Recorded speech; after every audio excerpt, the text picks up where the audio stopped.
खुश आमदीद। आज हम एक ऐसे नाकाबिले यकीन सफर पर निकल रहे हैं जो हम सबने तय किया है, लेकिन हमें याद नहीं। यह इंसानी नशोनुमा के पहले 2 हफ्तों की कहानी है, एक खुर्द-बनी दुनिया की कहानी जहां जिंदगी की बुनियाद रखी जाती है। ये एक ऐसा सवाल है जो सदियों से पूछा जा रहा है ना? साइंसदानों से लेकर फिलोसोफर्स तक सब इसका जवाब ढूंढते रहे हैं। आज हम इस सवाल का जवाब बिल्कुल इब्तिदाई सतह पर यानी सेल्यूलर लेवल पर तलाश करेंगे, जहां ये सब कुछ शुरू होता है।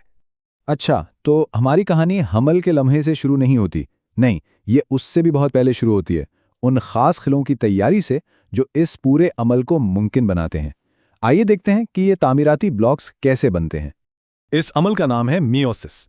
ये सेल डिवीजन की एक बहुत ही खास किस्म है। सोचें कि ये कुदरत का एक तरीका है जिससे ये यकीनी बनाया जाता है कि एक नए फर्द को जिनियाती मालूमात का बिल्कुल सही हिस्सा मिले, आधा वालिद से और आधा वालदा से। ये क्रोमोसोम्स की तादाद को ठीक आधा कर देता है ताकि जब 2 खलिए मिलें तो एक मुकम्मल सेट बन जाए। और यहाँ एक बहुत ही दिलचस्प फर्क सामने आता है। मर्द और औरत के तौलीदी खुलिये बनने का तरीका बिल्कुल मुख्तलिफ है। ख़वातीन में अंडे बनने का अमल उनकी पैदाइश से भी पहले शुरू हो जाता है और फिर कई दहाइयों तक रुका रहता है। दूसरी तरफ मर्दों में ये अमल बुलूगत से शुरू होता है और तकरीबन जिंदगी भर जारी रहता है। कितना बड़ा फर्क है। ये नंबर क्या है? 480।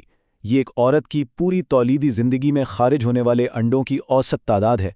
जरा सोचिए, पैदाइश के वक्त लाखों की तादाद में ये खलिए मौजूद होते हैं, लेकिन इनमें से सिर्फ चंद 100 को ही फर्टिलाइजेशन का मौका मिल पाता है। अब आते हैं इस ड्रामाई लम्हे की तरफ जब 2 मुनफरिद खुलिये आपस में मिलते हैं। ये मिलाप आम तौर पर फैलोपियन ट्यूब के एक ख़ास हिस्से में होता है जहां एक नाकाबिले यकीन दौड़ का इख्तिताम होने वाला होता है। इस अमल को एक इंतहाई सख्त सिक्योरिटी चेकपॉइंट की तरह समझें।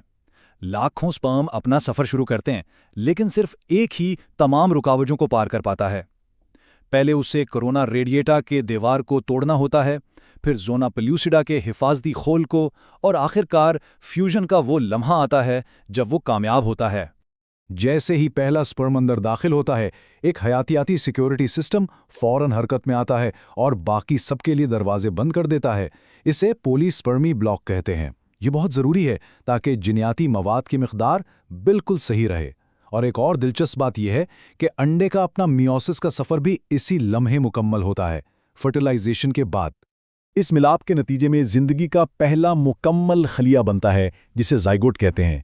इसमें जनियात का एक बिल्कुल नया और मुनफरिद इम्तिजाज होता है, और यहाँ भी दोनों वालदैन का अपना अपना खास किरदार है। माँ तमाम माइटोकॉन्ड्रिया फराहम करती है, यानी खलिए का पावर हाउस, जबकि वालिद सेंट्रियोल देता है जो आगे तकसीम और नशोनुमा के लिए लाजमी मशीनरी है। तो अब ज़ाइगोट का सफ़र शुरू होता है।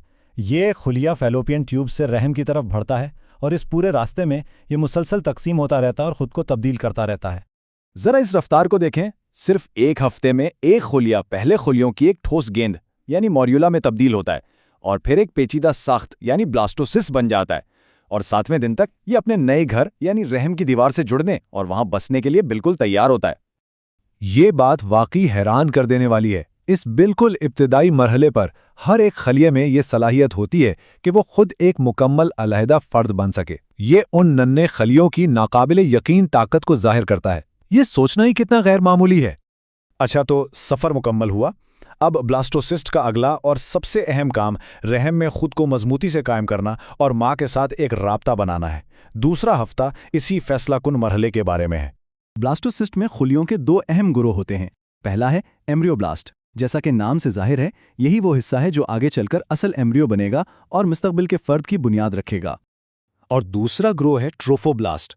इन खुलियों का काम बिल्कुल मुख्तलिफ है, लेकिन उतना ही अहम है। ये एक लाइफ सपोर्ट सिस्टम बनाते हैं, यानी प्लेसेंटा, जो आने वाले महीनों में बढ़ते हुए एम्ब्रियो को खुराक और तहफ़्फ़ुज़ फराहम करेगा।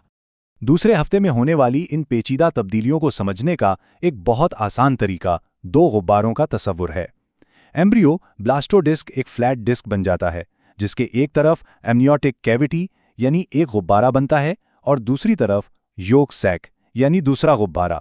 ये दोनों मिलकर एम्ब्रियो की बुनियाद बनाते हैं।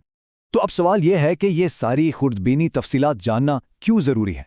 क्योंकि इन छोटे छोटे वाक़यात का हकीकी दुनिया में, ख़ास तौर पर तिब और सेहत की समझ में बहुत गहरा असर होता है।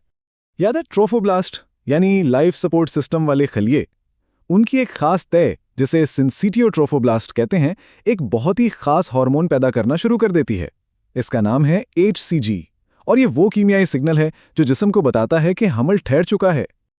और जी हाँ, यही वो हार्मोन है जिसे घर पर की जाने वाली प्रेगनेंसी टेस्ट किट्स तलाश करती हैं। HCG की सतह बहुत तेजी से बढ़ती है, जो 8वें दिन खून में और तकरीबन 10वें दिन पेशाब में काबिल शिनाख्त हो जाती है। ये बराह रास्त दूसरे हफ्ते के वाक़यात को इस टेस्ट से जोड़ता है, जो बहुत आम है। तो दो छोटे खलियों के मिलाप से लेकर एक पेचीदा साख्त बनने तक जो माँ के साथ राब्ता कायम कर रही है, ये सब कुछ सिर्फ 14 दिनों में होता है।